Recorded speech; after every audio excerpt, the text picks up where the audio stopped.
I remember the heat of that day in Miami as if it were a hot plate pressed against my thin, wrinkled skin.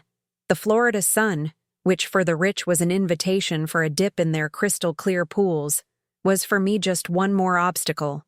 I got off the public bus, the only transportation my miserable ex-seamstress pension allowed, and my feet, swollen inside old shoes, felt the overwhelming distance that separated me from my daughter's mansion. Every step on the marble sidewalks, flanked by imposing palm trees and cars worth more than everything I had ever owned, was torture. The air smelled of sea salt and money, a combination that made me nauseous. The neighborhood was a monument to cold wealth, a labyrinth of white walls and golden gates that seemed to scream that I didn't belong there, and perhaps, deep down, they were right about that. My body, small and hunched by my 75 years, felt the weight not only of age, but of a lifetime of disappointments. I carried a frayed cloth bag, where I kept an embroidered handkerchief and the address I had managed to get with so much effort. My face, a map of wrinkles that told stories of sleepless nights and silent tears, was tense. My hands, gnarled and marked by decades of needles and threads, trembled. I wore my best clothes, a simple but clean dress, in the vain hope that my daughter, Veronica, wouldn't be ashamed of me. Inside, a whirlwind of emotions consumed me. The fear of rejection, the pain of abandonment, and, stubbornly, a spark of unconditional love that refused to be extinguished. It was this love that moved me, the need to know if she, the girl I raised with all the sacrifice in the world, was finally happy with the life she had chosen. Finally, I reached the wrought iron gate. The mansion was gigantic, a white fortress that seemed to touch the sky. With my heart beating erratically in my chest, like a trapped bird, I rang the bell. The sound echoed in the oppressive silence. It took an eternity, but the door opened abruptly. And there she was, Veronica. But not the Veronica from the business magazines, impeccable and smiling. She was holding a phone, screaming at someone on the other end of the line with a fury that frightened me. When her eyes, now sunken and red, met mine, she froze. I froze too, but not because of her anger. I froze because, for the first time in years, I saw the truth. Her face was stained with mascara, smudged by tears. Her perfectly coiffed hair was in disarray, and in her hand, a glass of whiskey swayed dangerously. The millionaire was an illusion. Before me stood a broken soul. Her first reaction was the one I had feared. "What are you doing here?" she spat, her voice laden with shame and irritation. The sentence hit me like a slap, but the pain I saw in her eyes was greater than my own. In that instant, the years of abandonment, the life savings she used and forgot, all of it became secondary. A mother's instinct, that force that defies time and logic, took over me. Silent tears began to roll down my own tired face as I took a hesitant step into that cold house. I ignored her hostility, her defensive posture, and said the only words that mattered, the purest truth from my heart. I came to see how my daughter was doing. And then, without waiting for an answer, I hugged her. I wrapped her stiff, tense body in my frail arms, and it was as if a dam had broken. Veronica collapsed, sobbing convulsively on my shoulder, the cry of a lost girl finally finding her way home. If this story has already touched your heart, I invite you to subscribe to the channel and comment on which city you are watching us from. We want to get to know everyone who believes in the power of love. I held my daughter for what felt like a lifetime, feeling the tremors of her body slowly calm against mine. When we finally separated, I looked around. The house was a palace of marble and glass, with designer furniture that looked more like sculptures than places to sit. A gigantic crystal chandelier hung from the high ceiling, reflecting a cold light on the polished floor. Everything was impeccable, expensive, and frighteningly silent. There wasn't a single family photo on the walls, no knickknacks, no sign of a home. It was a showroom, a stage set to impress strangers, but devoid of a soul. Veronica's wealth was a golden desert, and I understood that she was dying of thirst in the middle of it. The loneliness was so palpable that I could feel it in the air. colder than the air conditioning. My mind traveled back to our small apartment in Hialeah, decades ago. The constant sound of my sewing machine was the soundtrack of our lives. I worked day and night, my calloused fingers sewing dresses for rich women, dreaming that one day my daughter wouldn't have to bow to anyone. I saved every penny, giving up everything, until I had gathered $50,000. I remember the day I handed her the envelope, my hands trembling with pride and hope. "This is for your future, my love, for your business. Fly high," I said. Her eyes at that time shone with gratitude and dreams. I didn't just give her money. I gave her my sleepless nights, my sacrificed youth, my only chance at a peaceful old age. In the beginning, Veronica called every week, telling me about her first successes, the small victories. I celebrated each one as if it were my own. But as the business grew, the calls became rarer, shorter. Her voice changed, acquiring an executive, distant tone. The ambition I had so encouraged turned into a hungry monster that devoured her compassion. The last time we spoke, years ago, was to tell me that she was too busy, that our lives were too different, and that it was better this way. She cut the tie with the precision of a sharp pair of scissors, leaving me with the echo of her words and a silence that hurt more than any scream. Back in the present, I ignored the opulence around me and focused on what mattered. I led a trembling Veronica to a white velvet sofa that probably cost more than my rent for a year. I went to one of the enormous bathrooms, took a soft towel, dampened it with warm water, and gently wiped her makeup-stained face, just as I did when she was a little girl and scraped her knees. In the kitchen, which looked more like a stainless steel laboratory, I struggled to understand how the induction stove worked, but I managed to make some chamomile tea. I handed the cup to her trembling hands. The simple gesture, an echo of our past, seemed to anchor her in reality. She looked at me, and for the first time that day, I saw a glimpse of my daughter, not the businesswoman. I messed everything up, Mom," she whispered, her voice hoarse from crying. "The pressure, the partners. I'm so lonely." She didn't need to say more. I saw the whole story in her tired eyes. I didn't judge her. I didn't bring up the past. I just sat beside her, took her hand, and held it tight. "I'm here now," I replied. The silence that followed was no longer empty. It was filled with a mutual understanding, with the shared pain of a mother and daughter who had lost each other. In that moment, we were not the poor seamstress and the millionaire daughter. We were just Alma and Veronica, trying to find our way back home, to each other. The quiet was broken by the arrival of a man. Tall, tanned, wearing an expensive suit without a tie, he walked in with the familiarity of someone who owned the place. It was Richard, Veronica's fiancé, whom I only knew from photos. His smile was wide, but it didn't reach his eyes, which sized me up from head to toe with a calculated coldness. "Veronica, darling, who is our guest?" he asked, his tone falsely polite. Before Veronica could answer, he turned to me with an air of condescension. "Do you need money for a taxi, ma'am? You seem a little lost." The humiliation was subtle, but sharp as a scalpel, designed to put me in my place, that of a poor intruder in his world of luxury. He took Veronica to a corner of the room, speaking in urgent whispers that I shouldn't have been able to, but could hear. "What is she doing here? Veronica, think about our image. We have the gallery party next week. What will people think?" The word image echoed in the cold room. He didn't see a worried mother. He saw a public relations problem. Veronica, torn, just stammered excuses, her gaze alternating between the imposing figure of her fiancé and my aged face. I saw the battle, being fought within her, the life of appearances she had built versus the raw truth of the family she had abandoned.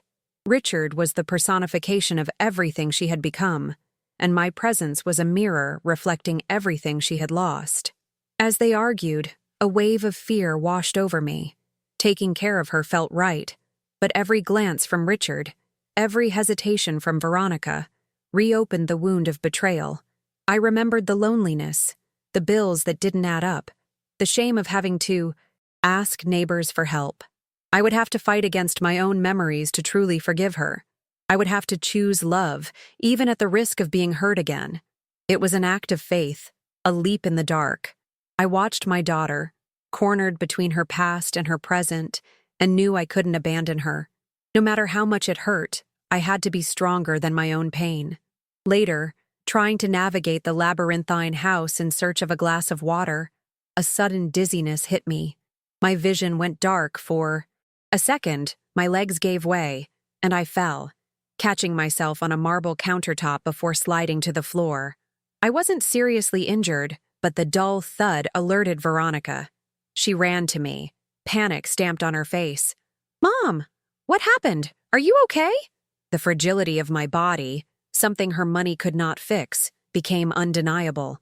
My fall was a reality check, the physical and visible proof of my vulnerability and, consequently, of her neglect.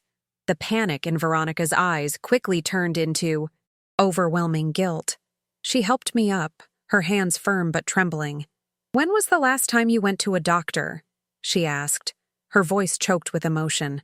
I didn't answer, but my silence said everything. She realized it instantly. I hadn't been to a doctor in years because I couldn't afford it. The realization hit her like a punch. "This is my fault. Oh my God, this is all my fault," she repeated as she grabbed the phone. "I'm calling the best doctor in Miami. He's coming here. Now." It was the first time she used her wealth not to isolate herself but to care. It was a small step, but in the right direction. That night, Veronica settled me into a guest room that was larger than my entire apartment. The silk bed linens were cold to the touch, and I felt like a fish out of water. She sat on the edge of the bed, and the silence between us was heavy. To fill it, I told her in a low voice about how I had to sell my wedding ring, the only memory of her father, to pay for an emergency dental treatment years ago. I saw a single tear run down her face. That small detail, that confession of a sacrifice she never knew about, seemed to break something inside her. She said nothing, just held my hand tightly, a silent plea for forgiveness. The doctor's visit the next day confirmed Veronica's suspicions. My diagnosis was clear: untreated hypertension and signs of malnutrition, direct consequences of years of financial hardship and neglect. With every word from the doctor, Veronica's face contorted in pain and regret. Richard, however, saw an opportunity. As soon as the doctor left, he put his arm around Veronica's shoulders in his falsely comforting way. "Darling, it's obvious she needs 24-hour professional care. I know a wonderful luxury nursing home, the best in the state. It would be the perfect solution for everyone." His suggestion hung in the air, cold and calculated, disguised as concern, but with the clear objective of removing me from the equation forever. The battle for my daughter's soul was about to begin. I am writing Block 3, Act 3, Emotional Climax. The tension in the mansion became almost unbearable. Richard, feeling his control over Veronica slipping through his fingers, went on the offensive. He spread glossy brochures of a luxury nursing home across the glass coffee table, each image of a smiling elderly person looking like a mockery. With calculated calm, he presented his argument, using words like responsibility and what's best for her. He described the state-of-the-art medical facilities, the social activities, painting a picture of a golden paradise for seniors, a clean and efficient solution. "Think about it, darling," he said, his voice syrupy. "She would have the best care, and we could finally have our life back without this distraction." Every word was a subtle knife, turning me into a burden, a problem to be managed and, ultimately, discarded. Veronica's hesitation, her tortured silence as she looked from the brochures to my face, was the last straw for Richard. His mask of a concerned fiancé fell, revealing the ugly face of greed. His frustration exploded into fury, and he turned to me, though his words were aimed at her. "What is your problem, Veronica? Can't you see what's happening?" He spat, contempt evident in his voice. "This woman hasn't shown up in years. Suddenly your mother reappears out of nowhere, sick and helpless. She's an old opportunist. She smelled your money and came to get her share. She's going to ruin everything we've built. She's going to get in the way of our lives. The insult was brutal, direct, thrown into the air to hurt me and corner my daughter. In that instant, something inside Veronica broke. Or perhaps it was fixed forever. She slowly raised her head and looked at Richard, but she no longer saw him as her fiancé, the man with whom she was planning a future. She saw the reflection of all her mistakes, of all the self-serving partners, the lovers who only wanted her money, the loneliness that consumed her amidst luxury. Then her eyes met mine, and in them she didn't see an opportunist, but the frightened face of her mother, the only person in the world whose love for her never had a price. The fog of ambition and shame dissipated, and for the first time in decades, Veronica saw the truth with painful and liberating clarity. She finally understood what true wealth was and what true misery was, with a calmness that startled. Me! She stood up. Her posture was no longer that of a cornered woman. It was that of a queen reclaiming her throne. "You're wrong," she said to Richard, her voice as firm as steel. "This woman gave me life and everything I had. My first shoes, my nights of studying, the money that started all of this." She gestured to the opulent house. "I traded her for people like you, and for this empty house. The only opportunist here, for all these years, was me." She took a step forward, and her gaze was relentless. "It's over." Pointing to the massive mahogany door, she delivered the final sentence, each word sealing the end of her old life. "Get out of my house, now." Richard stood agape, then tried to argue, but it was like shouting against a hurricane. Veronica remained motionless until he, defeated and furious, grabbed his things and left, slamming the door with a force that made the crystal chandelier tremble. In the silence that followed, a silence now full of possibilities, she turned to me. Her eyes, which before burned with pain and confusion, were now filled with tears of a different kind, tears of regret, but also of liberation. Slowly, she walked towards me, her designer suit looking like a costume she had just shed. And then she did something I never imagined. My rich and powerful daughter knelt at my feet, took my old, wrinkled hands in hers, and with a choked voice, finally said the words that would heal us both. "Forgive me, Mom. Forgive me for everything. I swear, I will never leave you again." Are you enjoying this story? Leave a like and subscribe to the channel. Now we continue with the video. In the days that followed, Veronica moved with a determination I hadn't seen since she was a young dreamer. The first thing she did was call the most expensive real estate agent in the city. Not to buy, but to sell. "I want to sell the mansion, as soon as possible. I don't care about the price. I just want to get out of here," she said on the phone, while looking at me with a small smile, as if sharing a secret. Together, we packed up not just the designer objects and works of art, but a lifetime of pain and loneliness. Every closed box was a farewell to the past. I watched her get rid of expensive dresses and jewelry that had never brought her joy, trading the millionaire's armor for a simplicity that finally allowed her to breathe. We were dismantling a prison, brick by brick. With the money from the sale, we didn't look for another fortress of luxury. Instead, Veronica found a charming and cozy house in a quiet neighborhood, with tree-lined streets and neighbors who greeted each other. The house had a garden in the back, where the morning sun came in without asking permission, and a large kitchen where the smell of coffee and cake would soon become a constant. The white walls, which once echoed the loneliness of the mansion, were quickly filled with picture frames. The first photo we put up was one of us, taken in the garden, where I, for the first time in years, was smiling with my whole heart. That place was not a house, it was a home, a sanctuary we built together, a place to heal, and finally, to live. But Veronica didn't stop there. Her brilliant business mind, once used to accumulate an empty fortune, now had a new purpose. With her experience and a significant portion of the money, she created the Alma Foundation. The name, she said, was to honor me, but I knew it was also to honor her own rediscovered soul. The foundation was born with a clear and powerful mission: to offer legal, financial, and emotional support to the elderly, who, like me, were abandoned or financially exploited by their own families. She transformed her greatest source of shame into her greatest source of impact, using her pain to ensure that other mothers and fathers would not suffer the same fate. Our life changed completely.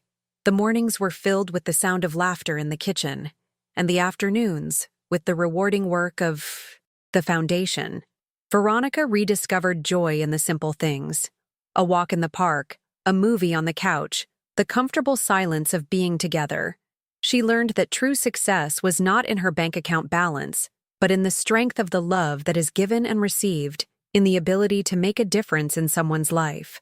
She traded the incessant pursuit of power for the pursuit of peace, and in rescuing me from abandonment, she ended up rescuing herself from the void. Happiness, we discovered together, was not a luxurious destination, but a simple journey, built with forgiveness, love, and a greater purpose. Have you done a gesture of kindness that changed a life? Leave a little heart if you believe that love is more powerful than any wealth. Subscribe for more stories of second chances. Comment, "Love is priceless," if you also believe in human kindness.